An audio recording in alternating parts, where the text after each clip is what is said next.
Pozdravljeni. Na vrsto je prišla že velika nagrada Španije in kot običajno si bomo v uvodnem prispevku pogledali vse tiste zanimivosti, še preden se bodo aktivnosti na sami progi začele.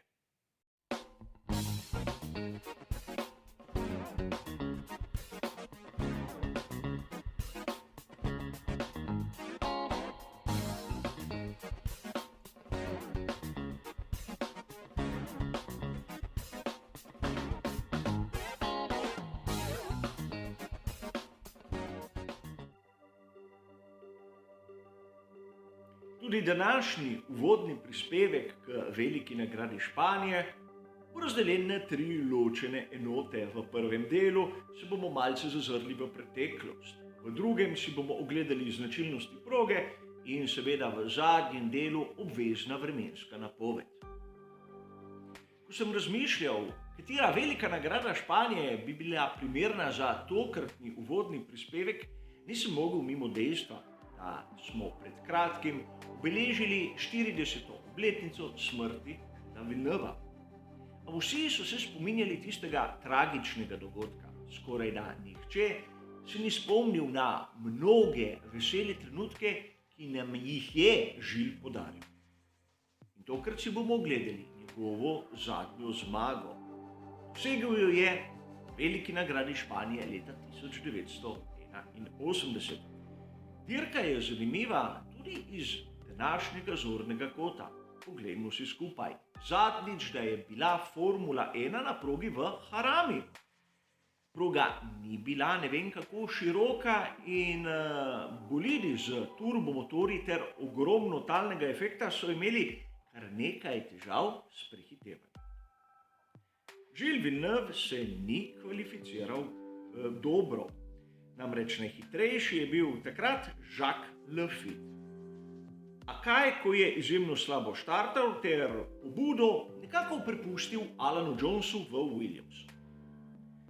Gilles Villeneuve skladno s svojo recimo norostjo je kar nekaj mest pridobil takoj na štartu, takrat, ko je bilo to še sorazmeroma mogoče. A vodstvo je prevzel samo zaradi napake Alana Jonesa. In na ozki ter ovinkasti progi v Harami je dokazal, da tudi s turbomotorjem se da. Namreč takrat ni bilo elementa MGUH. Bolidi so imeli tako imenovani turbozamik, ko je voznik stopil na stopalko za plin, je preteklo nekaj časa, dokler ni dobil tistega želenega pospeša. A Gilles Villeneuve ga je imel na svojem Ferrariju 126 CK pravzaprav dovolj, da se je ubranil pred vsemi zasledovalci, ampak ustvaril je skupinico 5 bolidov, ki pravzaprav so vozili eden za drugim in nihče se ni mogel prehiteti. Na koncu so prečkali cilj v skupini, ki je porabila točno sekundo in 24 stotink.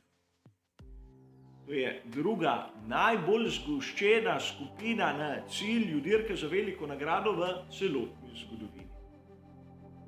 Dirka, ki bi lahko marsikoga izmed nas danes nekako razočarala.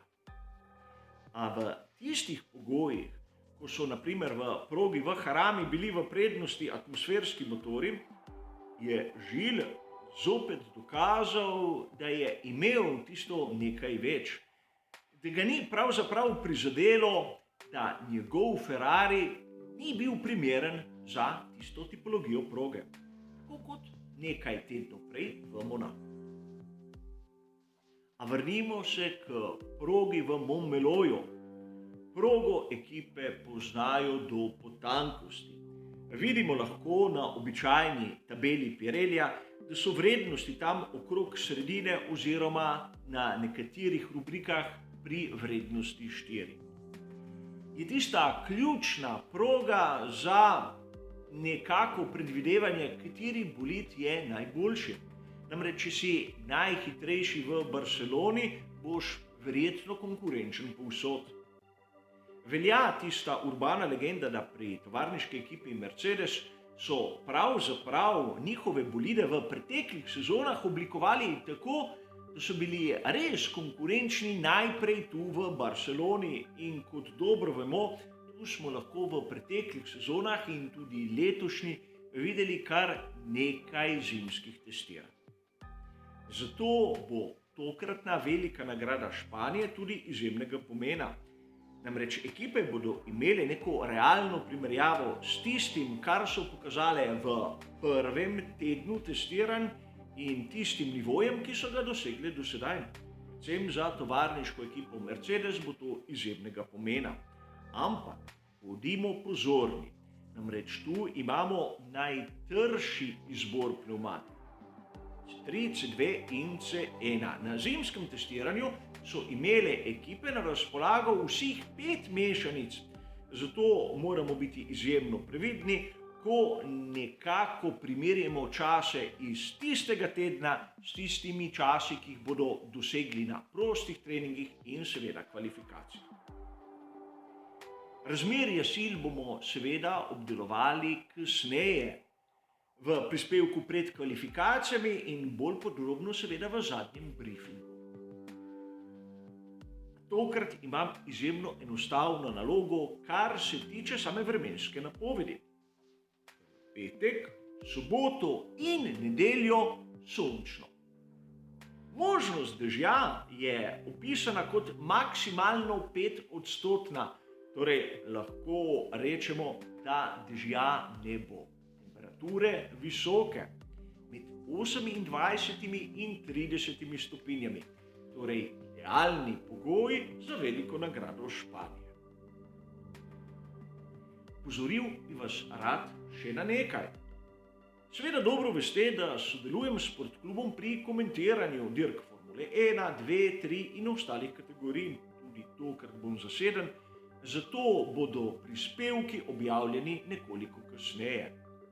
V zgodnjih večernih urah, tako da brez skrbi, ukolikor ne vidite objavljenega prispevka, vas bo čakal naslednje jutro, da si ogledate še zadnje novice.